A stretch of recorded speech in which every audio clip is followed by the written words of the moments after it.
लाडकी बहीण योजनेसंदर्भात महत्त्वाचा निर्णय घेण्यात आला आहे। आता प्रत्येक लाभार्थी महिलेला ई-केवायसी करणे अनिवार्य आहे। याबाबत आदिती तटकरेंनी माहिती दिली आहे।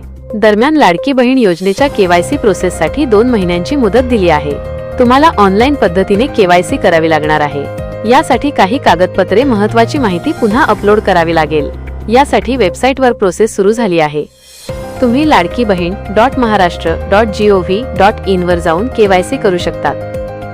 केवायसी मध्ये जाऊन तुम्हाला सर्व कागदपत्रे आणि माहिती टाकायची आहे।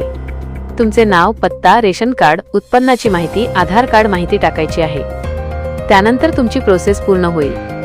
सध्या तरी वेबसाईटवर प्रोसेस सुरू झालेली दिसत नाहीये, मात्र लवकरच ही प्रोसेस सुरू होईल आणि केवायसी कशी करायची याबाबत माहिती दिली जाईल। लाडकी बहीण योजनेत दरवर्षी ई-केवायसी केली जाणार आहे। याबाबत मध्यंतरी माहिती देण्यात आली आहे। दरम्यान आता ही प्रोसेस सुरू झाली आहे। यासाठी 2 महिन्याची मुदत दिली आहे। तुम्ही 2 महिन्यात कधीही ई-केवायसी पूर्ण करू शकतात। जर तुम्ही ई-केवायसी केले नाही तर तुम्हाला योजनेचा लाभ घेता येणार नाही। लाडकी बहीण योजनेत जर केवायसी केले नाही तर तुम्हाला 1500 रुपये मिळणार नाहीत। त्यामुळे जेवढ्या लवकर शक्य तेव्हा तुम्ही हे काम पूर्ण करा। ही संपूर्ण प्रोसेस कशी असणार याबाबत लवकरच अधिकृत माहिती समोर येईल।